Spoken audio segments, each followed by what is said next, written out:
వృత్తిపరంగా శ్వాస వ్యవస్థలో ఇబ్బందులు ఏర్పడేటువంటి డిసీజెస్నే వృత్తిపర శ్వాస రుగ్మతలు అని అంటాము.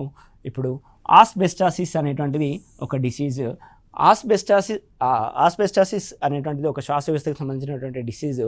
ఆస్బెస్టాస్ సంబంధిత పరిశ్రమల్లో పనిచేసేటువంటి కార్మికుల్లో సహజంగా ఆస్బెస్టాస్ని ఎక్కువగా వాళ్ళు ముక్కు ద్వారా తీసుకోవడం ద్వారా ఈ రకమైనటువంటి వ్యాధి వాయుగోనుల లోపల శ్వాసనాళాల లోపల ఆస్బెస్టాస్ పేరుకోపోయడాన్ని ఆస్బెస్టాసిస్గా పేర్కొంటాం. అదేవిధంగా సిలికోసిస్, గనులు ఎక్కువగా గనుల్లో పనిచేసేటువంటి కార్మికుల లోపల ఈ సిలికోసిస్ అనేటువంటి డిసీజ్ని మనం చూస్తాము. గనుల లోపల ఉండేటువంటి ప్రధానంగా వచ్చేటువంటి ఇసుక రేణువులు వాయునాళంలోకి ప్రవేశించిన కారణంగా ఏర్పడేటువంటి డిసీజ్ సిలికోసిస్గా పేర్కొంటాం. అదేవిధంగా సిడరైట్ అనేది ఇనుముకి సంబంధించినటువంటి ఒక మినరల్.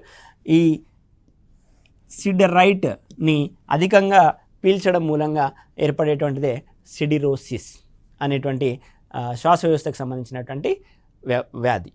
ఇంకొక రకంగా చూసినట్లయితే నలుపు ఊపిరితిత్తుల వ్యాధి, దీన్నే బ్లాక్ లంగ్స్ డిసీజ్ అని అంటాం. దీన్ని తెలుగులో నలుపు ఊపిరితిత్తుల వ్యాధి అని అంటాము. సో ప్రధానంగా మనకి సింగరేణి కాలరీస్లో పనిచేసేటువంటి కార్మికుల లోపల ఈ బ్లాక్ లంగ్స్ డిసీజ్ అనేటువంటిది ప్రధానంగా కనిపిస్తుంది.